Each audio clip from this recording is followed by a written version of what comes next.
Oke, kembali lagi di lahan tomat yang sekitar 10 hari yang lalu ya sahabat tani. Saya sempat membuat video dari lahan ini. Untuk sahabat tani semuanya yang belum sempat melihat video saya sebelumnya, sahabat tani bisa melihat pada video saya yang ini. Ini merupakan wawancara bersama petaninya di kemarin. Usia tanaman tomat ini kurang lebihnya adalah 42 hari setelah tanam. Untuk saat ini video ini dibuat pada tanaman tomat usia kurang lebih 53 hari setelah tanam, atau kurang lebihnya ya sahabat tani, ini 2 minggu setelah pembuatan video yang pertama kemarin. Saya ucapkan banyak terima kasih untuk sahabat tani semuanya yang sudah subscribe channel ini untuk mendukung dan membantu channel ini supaya lebih baik lagi. Proses perawatan dilakukan saat ini yaitu proses perempelan. Jadi di usia tanaman tomat kurang lebih 53 hari setelah tanam itu dilakukan perempelan. Seharusnya dari sebelumnya sudah dilakukan, tapi memang belum ada waktu. Jadi setiap hari dilakukan perempelan sedikit demi sedikit, karena dari sekitar 4.000 tanaman tomat yang ada di lahan ini itu beliau kerjakan sendiri, dan di sisi lain beliau juga ada pekerjaan lain yang tidak bisa ditinggalkan. Jadi ada pekerjaan sampingan yang sama-sama tidak bisa ditinggalkan. Jadi beliau harus pandai-pandai dalam mengatur waktu.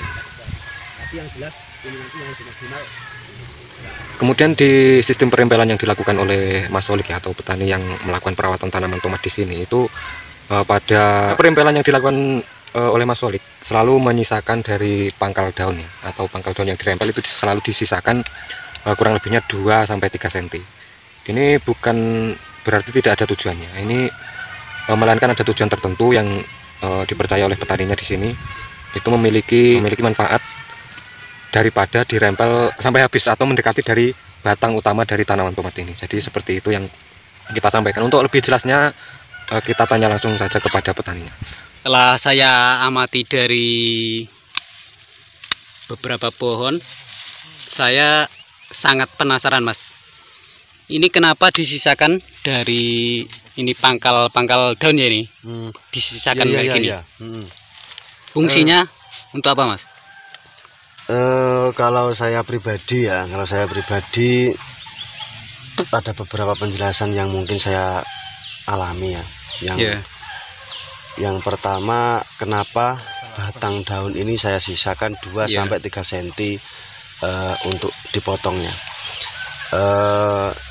Yaitu kalau dalam bahasa saya ini tuh tempat memasak. Jadi penyerapan pupuk dari tanah ataupun dari daun, itu masaknya di pangkal batang ini. Jadi banyak beberapa orang yang dihabiskan, ada yang enggak ada. Tapi untuk saya pribadi memang saya sangat condong saya sisakan 2-3 cm, dikarenakan tempat memasaknya ini di batang daun ini lalu menyebar ke seluruh bagian tanaman. Jadi kalau ini dihabiskan nanti di mana masaknya? Itu kalau menurut saya seperti itu. Untuk itu versi saya saja. Mungkin dari teman-teman yang lain mungkin ada alasan-alasan tersendiri untuk menjelaskan yang dipotong mepet ataupun disisakan. Iya. Jadi intinya untuk versi saya sisakan ini untuk memasak unsur makro mikro yang nantinya akan disebarkan ke seluruh bagian tanaman, adapun itu buah, batang maupun daun, seperti itu. Tandan buah kok banyak yang patah, ini kemungkinan kurang apa, Mas ya ini? Oh iya, betul. Ini perlu saya terangkan juga untuk teman-teman yang mungkin pemula. Saya pun juga pemula. Intinya sama-sama pemula, tetapi saya bisa menyimpulkan sendiri. Sebenarnya tandan ini sudah ukuran dari umpama buahnya 8-9 atau bahkan sudah 12. Ini sebenarnya sudah ukuran. Tetapi kenapa kok bisa ini pepes? Kalau bahasa Jawanya pepes, bukan kok patah, Mas. Ini pepes, ini pepes ya. Kalau saya teliti dari kemarin memang saya pemupukannya dari spray maupun dari kocor itu memang sedikit menggunakan fosfat. Mungkin bisa disimpulkan bahwasannya dari segi pupuk fosfatnya itu memang kurang. Nah, mungkin Iya, iya. seperti itu yang saya bisa jelaskan untuk kenapa kok bisa pepes ini. Iya, iya, iya. Ya. Ini Mas, kalau boleh saya tahu, yang ini kan istilahnya pepes ya. Kalau Ya. yang ini ndak maksudnya ndak mengurangi untuk nutrisi buahnya ini ya. Eh, Bedanya ini sama ini. sebenarnya ada pengaruh ya, ada Ya. pengaruh. Mungkin tidak terlihat secara jelas, tetapi seperti darah ini Ya. memang tidak mengalir secara Iya, ya. lancar. Mm-mm. Tetap ada perbedaan dari yang tidak pepes dan Iya. yang pepes. Iya, Pasti iya. ada perbedaan. Tapi yang jelas masih bisa berbuah dengan baik walaupun nggak maksimal. Kan berbeda ini. Iya, iya, iya. Ini kalau manusia itu seperti aliran darahnya tidak lancar. Ini kan nggak putus ya, Ya cuma nggak putus, iya, iya. cuma pepes. Iya. Tapi yang jelas ini nanti yang lebih maksimal ini, nggak Iya. yang nggak pepes seperti itu. Kemudian di usia tanam yang ke 53 hari sahabat tani. Kemarin video pertama di 42 hari setelah tanam itu dilakukan pemupukan selama 4 kali. Kemudian apakah sampai hari ini sudah dilakukan pemupukan lagi atau belum, kita tanya lagi kepada petani. Terakhir yang masih kemarin ini ya, yang terakhir untuk pupuk kocornya masih pupuk yang terakhir Iya.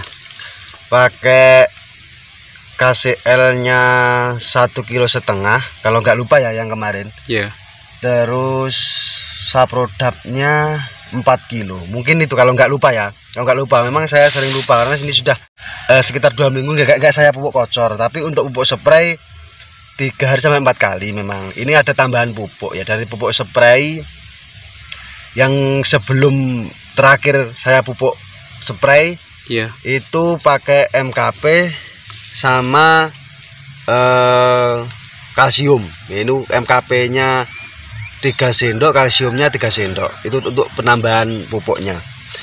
Terus yang terakhir saya pupuk KNO putih tapi saya Iya. spraykan. Biasanya umumnya ini dikocorkan, tetapi untuk versi saya ya, untuk versi saya spraykan. Saya berani saya spraykan. Saya mix dengan kalsium. Ya mungkin ada beberapa orang yang dianggap salah, tetapi untuk di tanaman saya nggak ada kendala apa-apa. Antara percampuran KNO putih dengan kalsium itu ada beberapa orang yang mungkin nggak pas atau mungkin nggak bisa dicampur lah kalsium sama kalsium. Tetapi di tanaman saya ini nggak ada efek-efeknya sama sekali gitu ya, biasa-biasa saja. Mungkin kalau yang lebih teliti mungkin ada perbedaan, tapi ini alhamdulillah tidak ada perbedaan antara kalsium dan KNO 3 putih, yaitu kandungan nitrogen dan kalium plus dicampur dengan kalsium seperti itu. Kemudian pada video kemarin sahabat tani ya, kita sempat tanya pemupukan yaitu menggunakan mikroba sejenis E4. Bagaimana cara yang dilakukan, kita tanya langsung kepada petani. Dari segi pemupukan ada tambahan sedikit, yaitu pengganti E4 seperti E4 tapi berbeda itu saja ya. Yang kemarin pernah saya singgung sedikit, yaitu tentang mikroba Ya. pengganti E4. Jadi pupuk saya cairkan, semisal pupuk yang kemarin saya pakai Saprodap 4 kilo dan KCL-nya 1,5 kilo. Itu saya cairkan dulu dengan air 200 liter. Iya. Terus saya tambahkan mikroba sekitar 100 mili atau saya karena nggak ada takaran pasti ya. Ya Iya, mungkin kurang lebih saja sekitar 50 sampai 100 mili per 200 liter. Iya. Terus saya kalau biasa saya emplepkan. Saya emplepkan atau saya tutup dengan plastik, saya ikat karet. Itu selama 3 hari. Selama 3 hari. Kalau dari segi ppm-nya itu memang meningkat. Jadi semisal untuk hari ini 1.500 ppm. Jadi saya emplepkan atau apa bahasanya ya? Bahasanya itu fermentasi dadakan lah. Fermentasi dadakan itu selama 3 hari. Yang kemarin-kemarin ini saya cek-cekkan ppm-nya itu bisa lebih tinggi. Kalau memang dari kecil, maksudnya dari ppm yang rendah, semisal ppm 600. Iya. 600 itu kalau dibiarkan 3 sampai 4 hari itu bisa meningkat hingga 1000. Jadi fungsi dari perendaman selama 3 hari itu meningkatkan dari segi ppm. Oke sahabat tani, mudah-mudahan apa yang disampaikan oleh beliau juga apa yang kita sampaikan hari ini bermanfaat ya sahabat tani. Kemudian nanti kita akan coba sambung pada video selanjutnya karena masih banyak lagi pertanyaan yang belum bisa kita ajukan saat ini, karena ya hari ini sebenarnya petaninya ada pekerjaan tapi ya kita ganggu sebentar ya untuk supaya rasa penasaran kita kepada tanaman ini itu bisa kita tanyakan. Oke sahabat tani, sekian dulu, sampai jumpa pada video selanjutnya. Jangan lupa subscribe, kemudian like video ini supaya kita lebih bersemangat untuk membuat video selanjutnya. Terima kasih untuk sahabat tani semuanya yang sudah mendukung channel ini supaya lebih berkembang. Yang belum subscribe silahkan subscribe. Kemudian untuk